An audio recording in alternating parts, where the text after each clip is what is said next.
Well, I have multiple sclerosis and I have had symptoms of it for many, many years, probably from my early 20s, but certainly in the last 10 to 15 years, quite a lot of symptoms coming and going.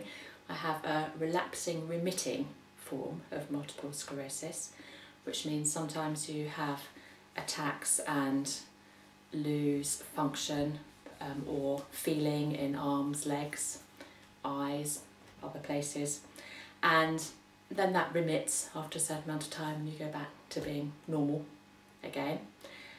And probably until about four or 5 years ago, I was on a fairly steady path, I guess, with my multiple sclerosis. I was having relapses and remitting, but then it became very active and my remissions weren't full remissions anymore. So I was left with quite a lot of residual numbness and weakness. And then I had a few very big attacks, had a very active year, and they were the ones that affected my legs for the first time and meant that moving and mobility became difficult for me and increasingly difficult. And that's really where I am now. I've been stable. I haven't had any major relapses for 3 years, partly because of a new medication that I'm on, and also I think helped with the Qigong because it's keeping the mobility that I have going is very important. It depends. It's a very variable condition, multiple sclerosis, so sometimes I will feel very tired and very fatigued, and then the Qigong is fantastic because sometimes Shun will arrive and I'll say, oh, I can hardly walk, I've been doing this, that and the other, and at the end of the session I will feel energised again, and because we'll have done the exercise but in a way that rejuvenates the body and gives energy to my tired legs.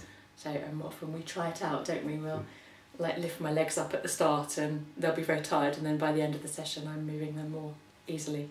But certainly it sets me up for the rest of the day, so that's great. Other times I'm feeling a bit more energetic and then we do a bit more. It's a little bit more active, or she pushes me a little bit more, so we kind of learning to move in ways that I don't normally move, and particularly with the walking, to walk across rooms and sort of stretch or lean or pretend to step over something and move just in ways that I wouldn't normally feel confident to move in. No, I don't feel it's the muscles, I feel it's the energy in the legs. So my legs, as I sit here, my legs feel very heavy and almost like dead weights and quite drawn into the sofa and the floor. And what the Qigong does is it takes away that heaviness and that feeling of heaviness, which enables me then to move them more easily. How it helps me physically is I do fatigue very easily. So sometimes, particularly towards the end of the day, I'll stand up from the sofa and I will think, how am I going to walk to the door without falling over? But then if I apply the principles of the 3 nails and being in the foot that I'm in and having all my weight on my foot and releasing properly with the other leg, then I find I can walk. So how it helps me is being able to do things that I have maybe thought I wouldn't have been able to have done in the past. I think emotionally how it helps is having that system, because then you know you can do something, you're never going to panic, oh I can't do this. And I'm thinking of, for instances, like getting into and out of cars. I have quite a lot of hospital appointments and negotiating taxis and hospital corridors. It's that the feeling that you have, is it okay, well I can climb in here because I'm going to apply the principles, lift my leg with joy and get into that car, rather than sort of feeling ground down by perhaps the physical difficulties of doing it. What I would say is that when your mobility is quite significantly affected, which mine is, you feel that you can't exercise because all the exercises that might be quite good, like swimming, you kind of put up barriers because, well, actually it's quite hard for me to get to the swimming pool in the first place, it's quite hard for me to dress, undress and things. Whereas the Qigong you can do standing if you feel well, if you're feeling tired you can do it sitting, and get just as much benefit from it. So I absolutely would recommend it to anybody that feels that they can't exercise, because you can exercise. Walking up and down stairs can be a very tiring thing for me, and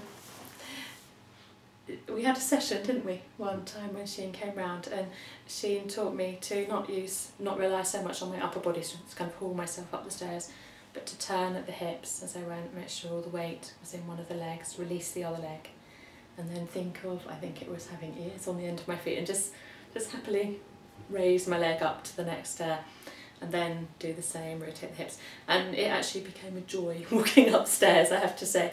And it was the whole thing of standing at the bottom of the flight of stairs and not looking and feeling daunted, saying, okay, yep, I'm going to apply the principles of Qigong and I'm going to walk up these stairs with joy in my heart. Again, I think that comes back to the faith side of it, and being able to do so because of having the tools to do it. I haven't talked so much about that, but that is really probably the main thing in the Qigong for me, that it's, as well as being an enjoyable exercise, it is also about the healing and the feeling that you're doing something positive to help yourself. And giving you a good feeling back to the body. Yeah, that's another thing you've taught me, isn't it? That is another thing actually that Cheyne is wonderful at, that it would be very easy to kind of feel grumbly about not having legs, having legs that don't work very well, that will wear my legs. But in fact and I think I probably didn't feel like that, I'm sort of quite accepting of it, but that Cheyne actually takes it a step further, and so to actually be positive and say thank you to your legs for what they can do for you, and I think that's a very nice thing as well.